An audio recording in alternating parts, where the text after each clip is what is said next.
Hello everybody, welcome. My name is James Kevlis. I'm the director for the Office of Film and Music. Thank you for coming down for another happy hour. Hopefully you found the first part to be useful in getting to know folks you don't know already. And that's the primer for what we do here in the second half. And we're really fortunate tonight to have Scott come and talk about Seattle Music TV. When my office gets solicited with a lot of folks who say they have good stuff they want us to check out. Hey, they're doing this project and this production's happening. And some of it's okay, but some of it's not that good. But I always try to check it out. I went to this one, and I didn't know what to expect. When I clicked on it and I watched it, I went, this is pretty good. I like these guys. I did a little research on Scott and his team, and I was like, I like these guys, and I like their approach to how they are going to bring up the visibility of Seattle music and the resources that they're putting into this. So I was really impressed, and so I called Scott and I said, hey, how about you come down and talk a little bit about what's motivating you to do this project and where you intend to go with this and why you want to do it. And I think it's going to be something that's going to be, we're all be paying attention to here really soon. So I'm super excited about this presentation. I'm glad you guys all came down to check it out, and give it up for Scott.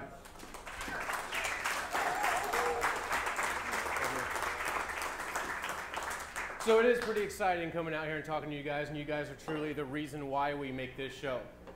I came out to Seattle about 8 years ago, and I got into the cell phone business, being in marketing, sales, retail to business, learning how to network, learning how to really connect dots between people. And I've always been had a passion for music. But being in the retail sales, thank you. Being in retail sales, it's a very everyday, slow job, and it really just drains you. And I've always been an artist, always looking to do something bigger. And Seattle became a passion. And the whole music industry became a passion. And a while ago there was, if you guys remember, the band sheds up in Everett burned down. They had a big fire, and about 10, 12 bands lost all of their gear. So I then was managing a band, and they weren't in that fire, but I made a concert at Studio 7. Got Studio 7 to donate the venue, made a big deal of it, and raised a whole lot of money, and got about 9 of these bands all of their gear back. And the way the community came together inspired me more than anything to really give back and do whatever I could for the Seattle music scene. So I bought a camera and started taking pictures and became a pretty decent photographer. And it was my passion. So I have a rare opportunity to tell my story through the pictures that I take. So a little slideshow here for you. So learning photography, just learning everything that I could about how a camera works. I'm not school taught, I'm Google taught. I picked one button on the camera, and I took 1,000 pictures with that camera, with that button, just learning what that did. Then looked up Google on what the next button was, took 1,000 pictures with that. And as my talent started growing and started getting a lot more pictures done, I started reaching out, trying to get bigger gigs. So I actually landed a gig for USA Today shooting UFC fights. So I shot the UFC fights here in Seattle, got 8 pictures totally published.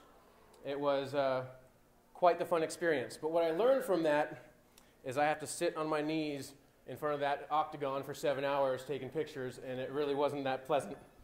So great for the career, great for getting my name out there and taking pictures, all that, but it wasn't what I wanted to do. I wanted to do music. So I had a friend named John Lucy. He played for the band Phantoms, and the lead singer of that band moved to LA. Happens, music industry. So I was taking pictures for John Lucy, getting to know the music scene a little bit more, and he joined a band called Lotus Crush.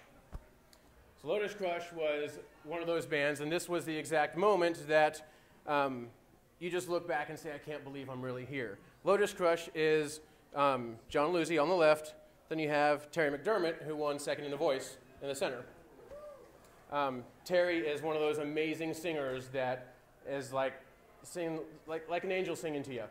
So listening to that was one of those moments where I dropped the camera and I'm just like, wow. Then they all stop playing and say, are you going to take any pictures, man? So the other guy inside Lotus Crush was Peter Clyte from Candlebox. So in meeting these guys and becoming friends with them, doing pictures for them. They used that picture on their CD cover of the three of them. I ended up getting to know Candlebox. So getting to know Candlebox, visiting my dad back in Oklahoma, I ended up doing a big show with them, doing all the pictures for them, having a cool meeting and all that kind of stuff. So ended up doing some really cool things with Candlebox. Then I ended up landing another gig shooting models in Italy. So went to Italy and shot for Michele Morliato. It was a jewelry and lingerie line. So going to castles and all over northern Italy for a month, I realized I really don't like shooting models, especially ones that don't speak English. And it was a hard thing. So I came back and decided I want to follow my passion. I want to stay with music. So in going around shooting a lot of different bands, I met the band Lucero. Lucero is my passion. They asked me to manage them after 3 months of taking pictures for them, and I said no, because band management wasn't what I was. I was a photographer. 3 months more went by, they asked me again, and being a photographer, I learned all the venue owners, I learned all the promoters, I met all the bands in Seattle. I had a really good grasp of, I could really help these guys. So I took them on to managing them. And that time, in managing them, I still needed to run my photography company. So I took on Lonnie Linden, sitting right here, as a photographer. And she now pretty much runs Seattle Music Photography, which is my passion. I have 6 photographers, writer, that sort of stuff, and great company. We cover every kind of music genre out there. Pretty cool stuff. So then I went to Robert Lang Studios and put Lucero through to make their album. And that created my relationship with Robert Lang. Does everybody here know who Robert Lang is? Soundgarden, Alice in Chains, Nirvana, Pearl Jam. All the greats, they all did something there. Candleboxes, 3 hits all came out of Robert Lang Studios. I became friends with Robert. He's a quirky little awesome guy and has so many stories. And Robert Lang Studios is a 5-level mansion. And he just built a house and then dug down, kept digging deeper and building this humongous, awesome studio. And in our relationship with Robert Lang Studios, I decided to open up a record label so that I can put Lucero out. And we had a really big CD release show at Showbox Market, very successful. And building that relationship with making my record label, which is called Cavi Gold Records, we decided to become partners with Robert Lang Studios. So Robert Lang Studios is building a new studio in Mexico. And we put into 2/3 of that studio. And I am part owner of Robert Lang Studios now here in Richmond Beach. So all these things are coming together. And again, the photo company is still growing like crazy, still making all the network connections. Here's Lonnie shooting Five Finger Death Punch. There's Soulfly. There's a little bit of George Clinton for you. Love that guy. Then we decided we're going to step it up even a little bit more, and we're going to start filming. And David Rains, sitting right in the center in this leather jacket right here, he is the other executive producer of Seattle Music TV. He's the one who actually physically vocalized to me and says, hey man, look at everything going on with you.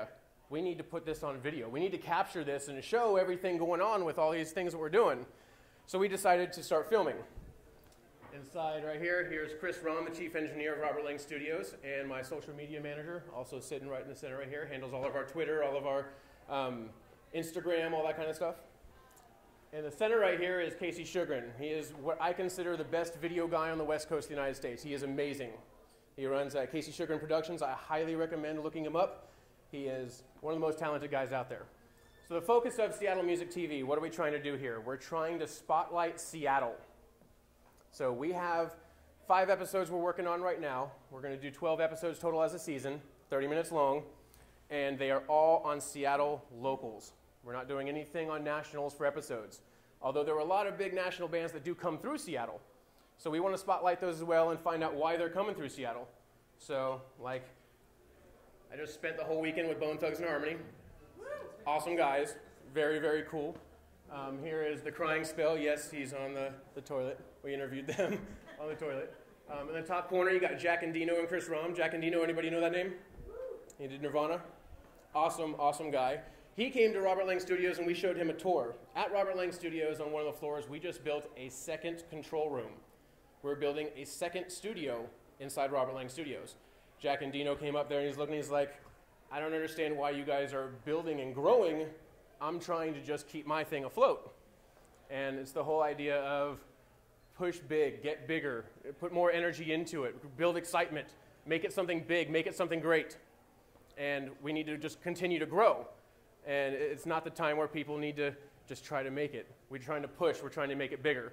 So in Robert Lang Studios, there is a rock room where we film all of the, like the live episodes. So at the end of every episode, we got 19 minutes of the episode, which is story building. We're going to tell the story of bands.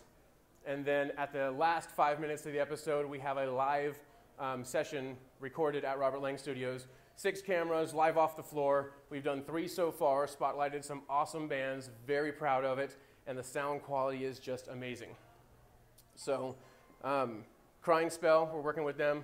We're working with Richie Al Dente. The Black Beat Blue just won the cockfight on KSW 7 days in a row, made the Hall of Fame for 2012. They're our episode 1. Jack and Dino did this band. They're amazing. They have the true grunge sound of Seattle inside of them. We're making them episode 1 because trying to get grunge out of the way. The world already knows about that. So I'm going to show grunge, the first one, what I think is the best grunge band in Seattle right now. We're going to show them, get them out of the way, and then we're going to move to all different genres. My passion, of course, is rock. So I do a lot of rock, but I built a team of people. We have about 10 people working on SMTV right now, and I built a team surrounded around people that are experts at their genre. Says, I'm not big into hip-hop, even though they're awesome guys. I'm not really big into hip-hop, but I do have a host that comes in just for hip-hop. I have a host that comes in just for rock, that sort of stuff. So it's pretty exciting. So in all this, we did an intro video that basically spotlights a little bit of excitement of what we're trying to build. Because we are doing EDM as well, if you guys know electric dance music. So this is a video, and I will close my presentation up with this, just showing you the little snippet of what we're trying to do. And then from here, what we're trying to do is finish these 5 episodes. We are talking, David Rains, the other executive producer of SMTV, is also working for marketing with Comcast. We're trying to get it in through on-demand and that sort of stuff, trying to get a big national spotlight here. We are shopping this around to a lot of different people, trying to get a lot of sponsors. In the center of Robert Lang Studios is an indoor basketball court.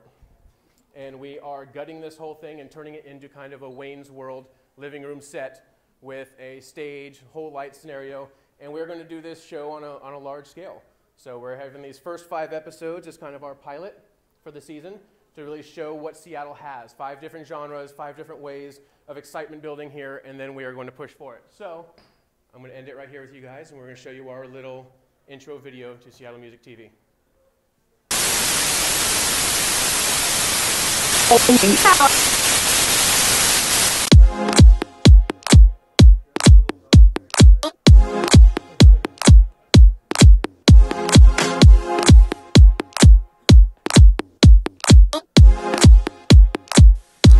One, two, yo, check it out. We turn it up. Keep it moving, y'all.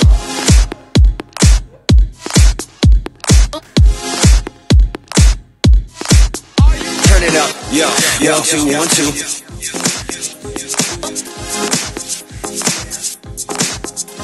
Get it.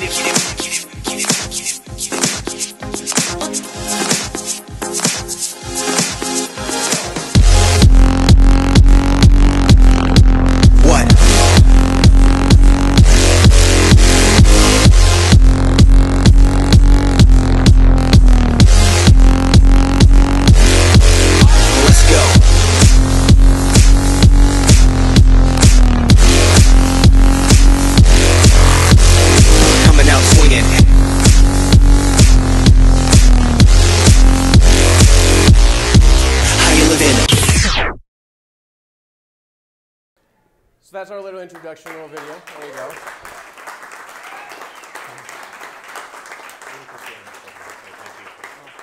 Scott, thank you very much. I'm Chris Swenson, work with James Keblis at the Office of Film and Music. Thank you very much, Scott. And if you want to stick around for a few minutes, if anybody has any questions, I'm sure they'll be very approachable. We also are, we're looking for people to work with as well. So we do want to work and spotlight other things. So we are talking about going to all the different colleges and running contests and having a classroom actually produce an entire episode for us and spotlight that classroom, that video school as well.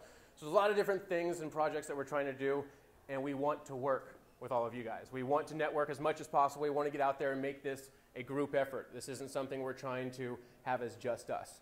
So by all means, if you have an idea, you want to work on anything like that, please, we're very approachable. Come to us. We want to work with you. Thanks, everybody. Thank you, Scott. Thank you.